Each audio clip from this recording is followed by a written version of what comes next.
아브람에서 아브라함으로 이렇게 한번 정해봤습니다. 오늘 본문에 나오는 이 아브라함의 이야기입니다.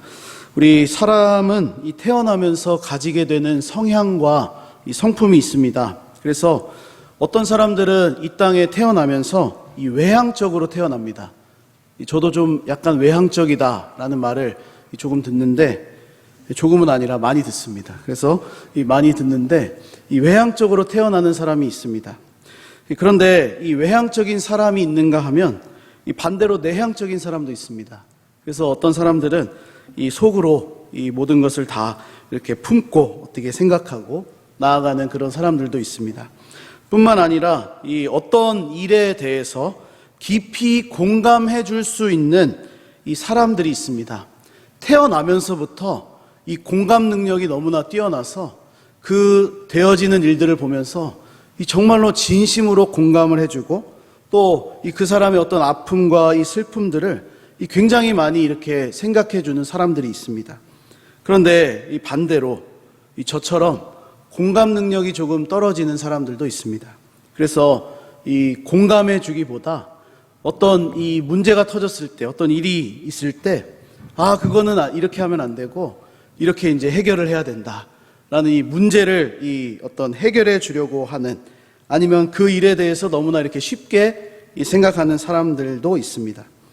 그래서 이 심리학에서는 사람들의 성격을 유형별로 나누어서 그 사람을 판단하고 또 어떤 부분을 채워주어야 하는지를 알아보는 이 검사를 하기도 합니다. 유명한 것이 한 가지 있는데 바로 MBTI라고 하는 이 성격 유형 검사입니다. 실제로 이 MBTI를 검사해보면 그 성향에 맞는 사람들의 성격 그리고 성향들이 여러 부분이 이렇게 겹치는 것을 보게 됩니다. 그래서 외향적인 사람들만 이렇게 모아놓으면 정말로 외향적인 모습들이 드러나고, 또 내향적인 사람들만 모아놓으면 정말로 이 내향적으로 그렇게 살아가는 것이죠. 나름대로 이렇게 잘 들어맞는다라고 할 수가 있습니다.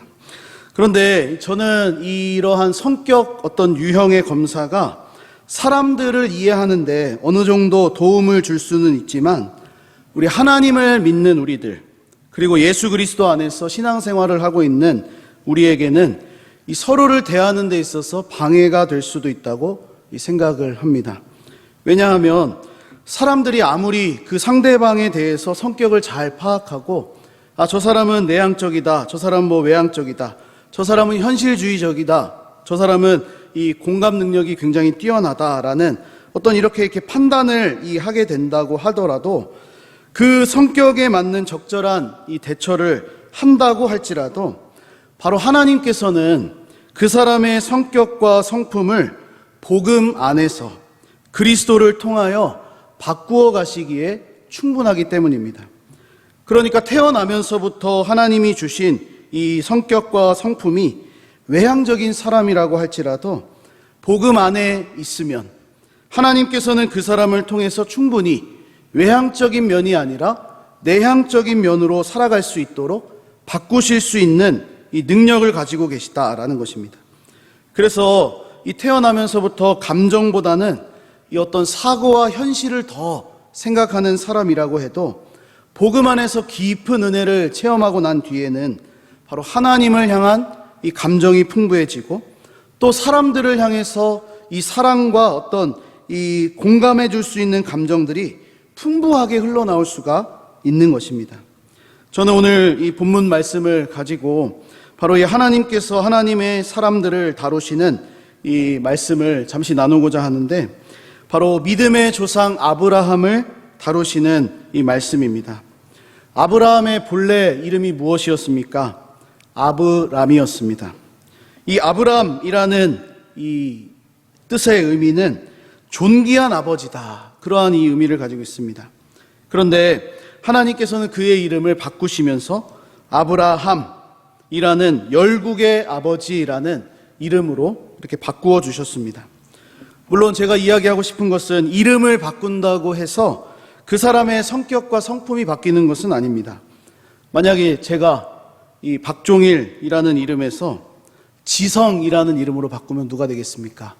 박지성이 되는 것입니다. 세계적으로 유명한 축구 선수가 이 같은 이름을 쓰는 것인데, 제가 박지성과 같은 성격을 갖게 되는 것은 절대 아닙니다. 만약에 찬호라는 이름을 갖게 되면 절대로 저는 박찬호 야구 선수와 같은 성격을 동시에 가지는 것은 아닙니다. 중요한 것은 이름을 바꾸는 하나의 이 상징을 통해서 앞으로 그 사람이 그렇게 살려고 노력하고 점점 바뀌어져 간다는 것에 있는 것입니다. 그러니까 오늘 본문의 이 아브람을 아브라함으로 바꾸시는 하나님은 그냥 그 사람의 어떤 성품과 성격을 한 번에 바꾸시는 것이 아니라 바로 이 아브라함으로 살아갈 수 있도록 그렇게 인도해 주시고, 또 그렇게 그 사람을 살아갈 수 있도록 노력하게 하신다라는 것입니다. 우리 성경을 자주 보면 하나님께서는 중요한 약속을 이루실 때, 또 성취를 말씀하실 때, 바로 하나님의 시간이 되었을 때 항상 어떤 이름들을 바꾸어 주십니다. 이것은 그냥 단순히 이름을 바꾸셨기 때문에 그 사람의 성격과 성품이 변화되었다라는 의미보다 앞으로 그 사람을 향한 하나님의 꿈과 계획이 어떠한 것인지를 아주 보여주시는 구체적인 상징입니다. 그래서 우리는 하나님께서 아브람을 아브라함으로 그 이름을 바꾸시면서 하나님의 어떤 이 뜻과 계획대로, 그 이름의 뜻대로 이 열국의 아버지 믿음의 조상으로 세워가시는 것을 볼 수가 있는 것입니다. 오늘 본문에서 이름이 바뀌었습니다. 아브람에서 아브라함이 되었습니다. 그렇다고 해서 우리가 본문을 볼 때 믿음의 조상이다, 단번에 그의 성격이 바뀌었다라고 볼 수 있는 면이 전혀 없습니다. 그러나 시간이 흐르고 하나님과의 어떤 이 교통이 이루어지고, 또 아브라함의 어떤 면모가 이 창세기 말씀을 우리가 쭉 읽어가다 보면 느껴지게 되고, 또 마침내 그가 그렇게 믿음의 조상다운 이 모습으로 그렇게 세워져 가는 것을 우리가 볼 수가 있다는 것입니다. 그래서 오늘 말씀을 이 중심으로 해서 이 아브람을 아브라함으로 부르시는 하나님의 방법에 대해서 함께 좀 묵상하고 살펴보면서 우리 각자에게 주시는 기도의 이 제목으로 이 삼는 시간이 되었으면 좋겠습니다. 첫 번째로 이 하나님께서 아브라함을 다루시는 방법을 보면 오늘 본문에서 가장 이 두드러지는 장면입니다. 바로 하나님 자신이 어떤 분이신지를 이 아브라함에게 알려주십니다. 오늘 본문 1절 말씀을 보니까 아브람이 99세 때에 여호와께서 아브라함에게 나타나서 그에게 이르시되 나는 전능한 하나님이라, 이렇게 말씀하십니다. 1절 말씀에 이 이름을 바꾸시기 전에 먼저 찾아오셔서 나는 전능한 하나님이라, 그렇게 하나님 자신이 어떤 분이신지를 알려주십니다. 하나님께서 아브람에게 자신을 전능한 하나님이라고 알리시는 이유가 무엇입니까? 바로 이 아브람이 가지고 있었던 상황을 능히 바꾸실 수 있는 분이 하나님이시다라고 그렇게 알리시기 위함이었습니다. 특별히 이것은 아브람이 가지고 있었던 그 믿음, 지금까지 가지고 있었던 그 믿음을 아브라함이라는 믿음의 조상으로 세우시기 위한 하나님의 방법이었고 이 상징이었다라고 할 수가 있습니다. 오늘 본문을 보니까 아브라함이 몇 살입니까? 99세가 되었습니다. 99세에 하나님께서 찾아오셨습니다. 그런데 오늘 본문 앞에 있는 창세기 16장 16절 말씀을 보면 이렇게 말씀해 주고 있습니다. 아브라함의 나이가 86세가 되었다. 그러니까 창세기 16장의 이야기와 이 17장의 이 사이에는 단 한 절이라는 차이가 있지만 시간상으로는 13년이라는 세월이 그 안에 포함되어 있습니다. 우리가 아는 대로 아브라함은 75세에 하나님의 부르심을 받았습니다. 그리고 말씀을 따라갑니다. 말씀을 따라가던 아브라함에게 하나님께서 이 자식을 약속해 주셨는데 그 약속을 기다리고 있던 이 아브라함과 사라는 하나님의 약속을 기다리다가 끝내 하갈이라는 여종을 통해서 이스마엘이라는 아들을 얻게 됩니다. 그래서 이 정리를 한번 해보면 아브라함이 가지고 있었던 그 믿음, 75세에 하나님의 부르심을 받고 그 지역을 떠나서 이 말씀을 따라갔는데 하나님께서 약속해 주신 자식을 기다리며 살아가는데 86세가 되었을 때 이 자녀를 낳습니다. 그러니까 11년 정도를 기다릴 수 있는 믿음을 가지고 있었다라고 우리가 한번 생각해 볼 수가 있다는 것입니다. 자녀를 약속해 주신 하나님의 말씀을 믿고 기다릴 수 있었던 아브라함의 이 어떤 성격, 성품, 그가 가지고 있었던 믿음의 이 분량이 11년 정도였다라는 것입니다. 그것을 어디서 우리가 추론해 볼 수가 있냐면 이스마엘을 낳은 때가 86세에 낳았기 때문입니다. 그런데 하나님의 계획과 시간은 그나마 아브라함이 생각하기에 조금 가능성이 있었던 86세에 이스마엘을 낳는 것이 아니라 전혀 가능성이 없어 보이는 100세에 이삭을 낳는 것이었습니다. 그러니까 아브라함이 생각할 때는 조금 가능성이 그래도 있는 그때 86세에 이스마엘을 낳는 것이 하나님의 뜻과 계획이겠다라고 생각했을지 모르지만 사실은 하나님의 시간과 계획에서는 조금 가능성이 있는 그 시간이 아니라 전혀 가능성이 없는 100살 그때에 이삭을 낳는 것이었다라는 말씀입니다. 그래서 하나님은 이 아브라함이 생각하고 또 기다릴 수 있는 이 11년이라는 시간을 넘어서 25년이라는 시간이 흘렀을 때 하나님의 역사를 이루어 가십니다. 아브라함은 그래도 11년 정도 참을 수가 있었습니다. 하지만 하나님께서 원하시는 그의 믿음은 11년 정도만 기다릴 수 있는 믿음이 아니라 25년, 더 나아가서 평생을 하나님의 뜻을 기다릴 줄 아는 믿음의 조상으로 세워가시기에 그게 하나님이 원하셨던 이 뜻이었다라는 말씀입니다. 주 안에 사랑하는 여러분, 이처럼 하나님의 이 시간과 아브라함의 시간은 달랐습니다. 아브라함은 그래도 조금 우리보다 나은 것 같습니다. 자신을 통해 아이를 얻을 수 있는 최대한의 시간까지 기다렸습니다. 75세에서 86세까지 기다렸으니 그의 믿음 11년을 기다릴 수 있는 그 믿음이 참으로 대단하다라고 할 수가 있습니다. 그러나 하나님의 계획은 달랐습니다. 하나님의 시간은 전혀 달랐습니다. 그저 11년만 기다릴 수 있는 믿음의 사람으로 세우시기 위함이 아니라 바로 하나님의 약속을 믿고 끝까지 기다릴 줄 아는 믿음의 조상으로 세워가기를 원하셨다라는 것입니다. 그래서 대대의 아브라함의 이 이야기를 성경에 기록하시고 앞으로 그리스도 안에서 영적 아브라함의 자손이 될 성도들에게 이 아브라함의 이야기를 하고 싶으셨던 것입니다. 무엇보다 하나님께서는 하나님 자신이 아브라함을 우리에게 믿음의 조상으로 기억될 수 있도록 바꾸고 변화시키시고 또 세워가실 수 있는 전능하신 분이라는 것을 말씀하고 싶으셨던 것입니다. 우리도 아브라함처럼 하나님의 약속과 응답을 기다리지 못할 때가 많습니다. 우리에게 있는 크고 작은 기도의 제목들만 생각해 보아도 하나님이 응답해 주시는 것을 기다리지 못하고 포기할 때가 있고 낙심할 때가 있고 혹은 아브라함처럼 내 힘과 내 방법으로 그것을 해결할 때가 참 많이 있습니다. 그래서 아브라함처럼 13년이나 되는 시간을 하나님 없이 살기도 합니다. 왜 13년입니까? 86세에 이스마엘을 낳았는데 99세가 될 때까지 하나님께서 아브라함을 찾아오시지 않는 것입니다. 하나님의 침묵이 이 16장과 17장 사이에 담겨져 있습니다. 그러나 하나님은 어떤 분이십니까? 아브라함처럼 연약해서 넘어지는 그 순간에도 가장 적절한 그때에 하나님께서 정하신 그 시간에 아브라함이 99세가 되는 딱 그 시간에 정확하게 찾아오신다는 것입니다. 그러므로 가장 정확한 시간에 일하시는 우리 전능한 하나님을 신뢰할 수 있는 우리 모두가 되기를 소망합니다. 하나님은 내가 가진 시간보다 우리가 생각하는 그 때보다 더 정확하고 적절한 때에 찾아오신다는 것을 믿을 수 있기를 간절히 소망합니다.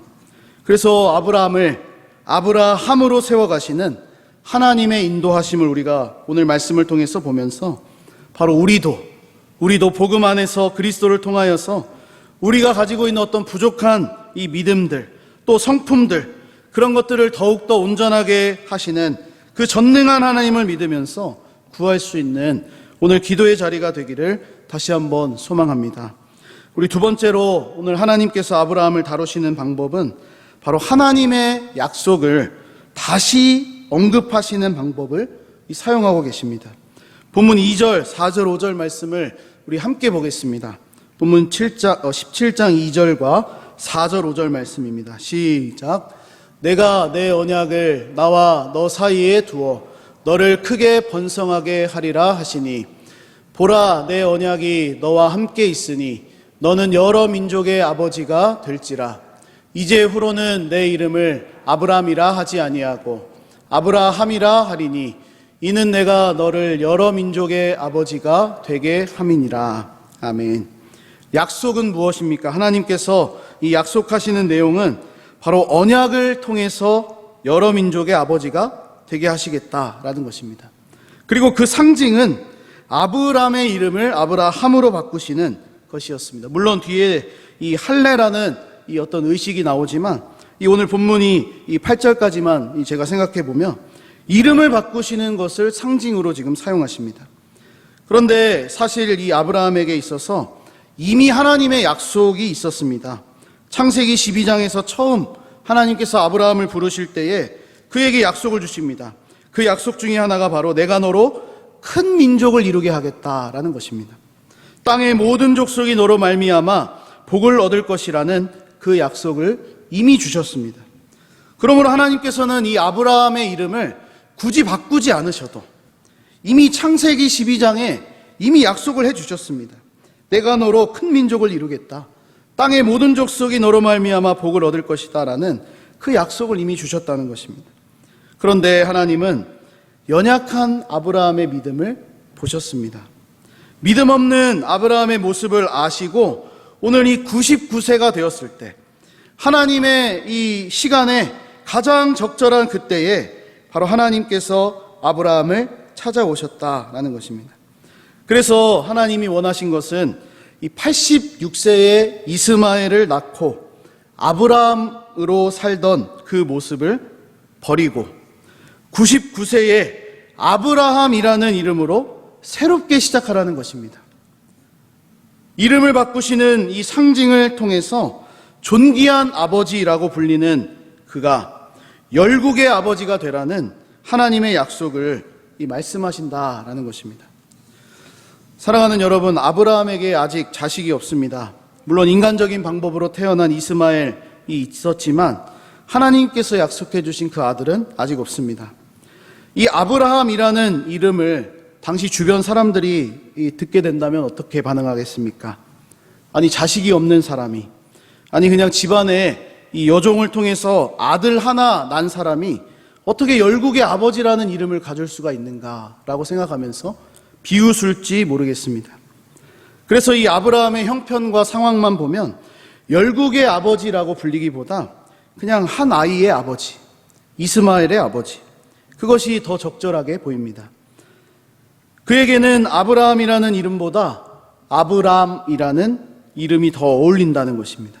하지만 하나님께서는 아브람을 아브라함으로 바꾸어 부르시면서 아브라함이 전능하신 하나님께서 하실 일들을 보게 하시는 것입니다.